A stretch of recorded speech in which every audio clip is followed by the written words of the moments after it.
Louisiana Beer Review Special Edition.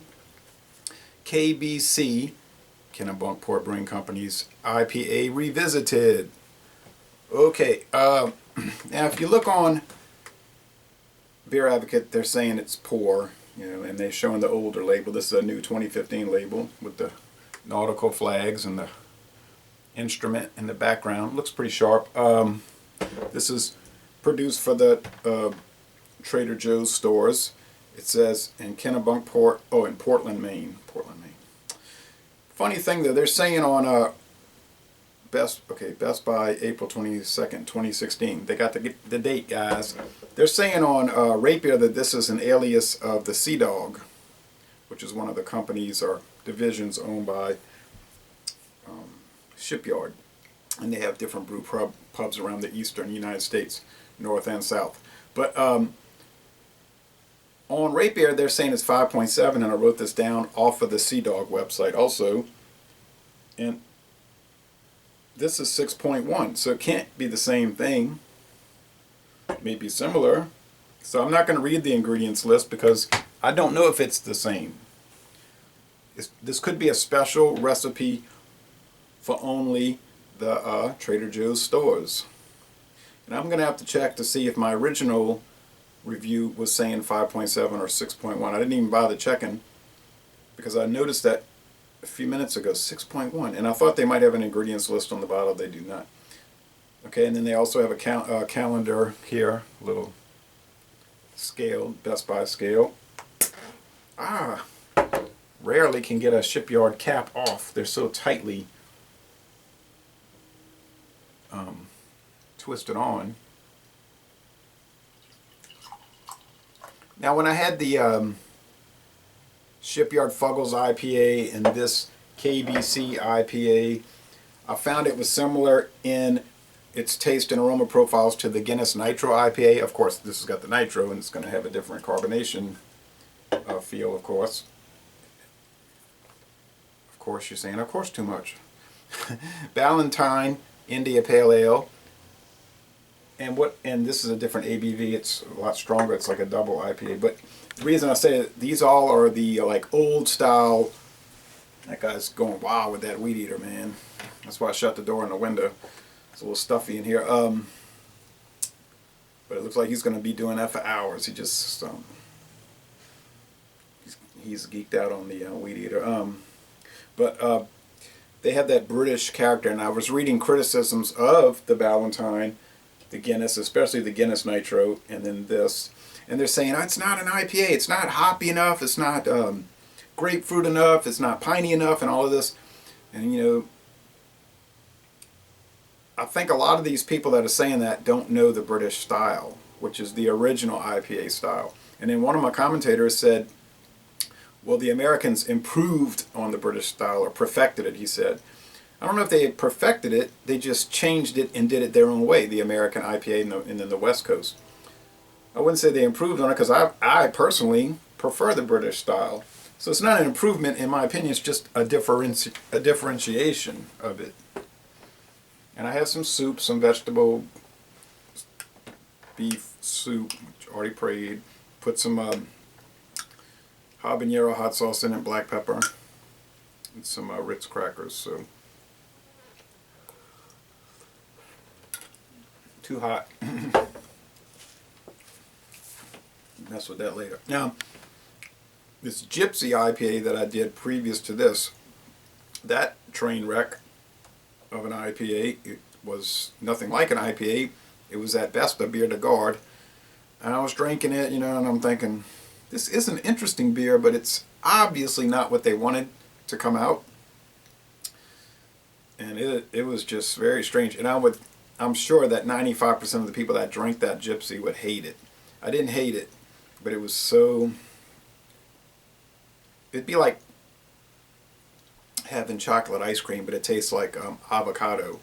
But like really good avocado. But still, you wouldn't want chocolate ice cream to taste like avocado. So that was wrong hit. Now this, I think, is going to smell and taste like an English style IPA. Especially if they're using those Fuggles hops, which they like to use over there.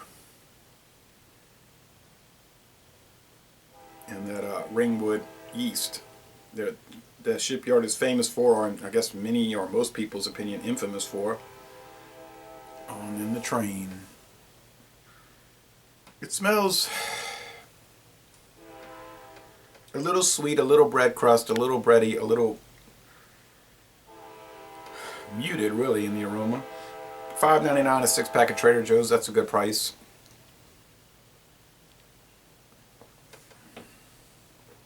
You can get the name tag lager for $2.99, although it's only worth probably at best $1 for the 6-pack. It's so wretched.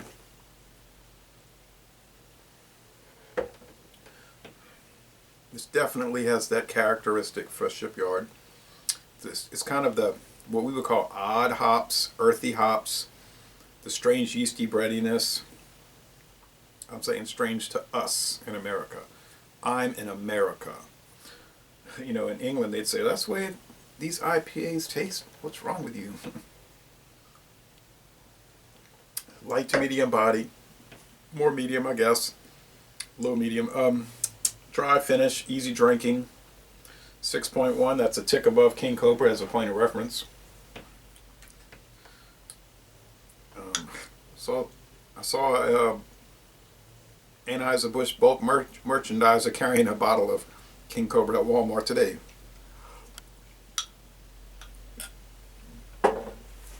He tells me, look, it's a 40-ounce bottle. We're carrying these now at Walmart. I said, you're sticking it right next to Old English, and y'all got to compete. Yeah. I said, even though you're probably going to own Old English soon enough. He laughed.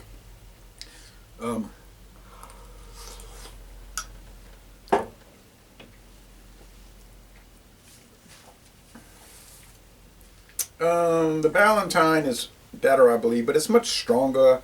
You know, 7.2, 70 IBUs, a heftier beer. The Guinness Nitro is similar, 5.8. This is 6.1. 44 IBUs. Don't know what the IBUs are on this, so I'm going to try to guess in a second. Well, fantastic. And I saw it at Walmart today for, what, $8.47, and I had paid $9.29 at Winn-Dixie. Somebody said they saw it at their Walmart for $7.47.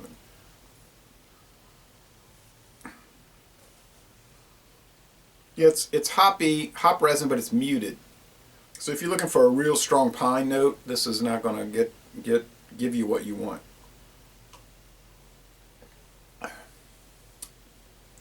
I'm thinking the IBUs must be. This is a really look. You could almost say this is a pale ale instead of an India pale ale because the IBUs must be 40, maybe 40. It's barely an IPA, but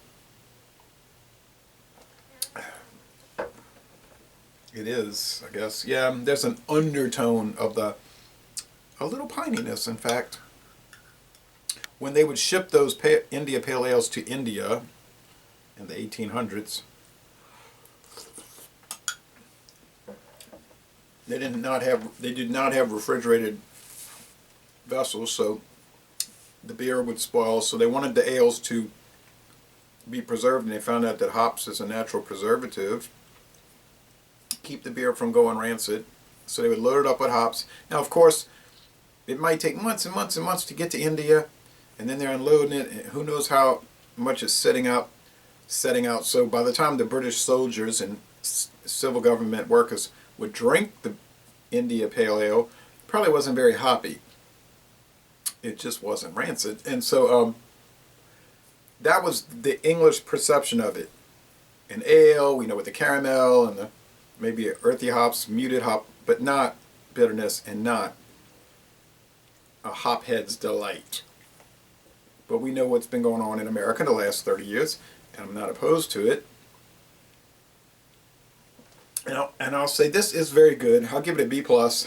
I'm not going to say excellent, but excuse me, a lot of what you get at Trader Joe's is not excellent. It's just like, yeah, you know, it's a bargain, so getting what you pay for.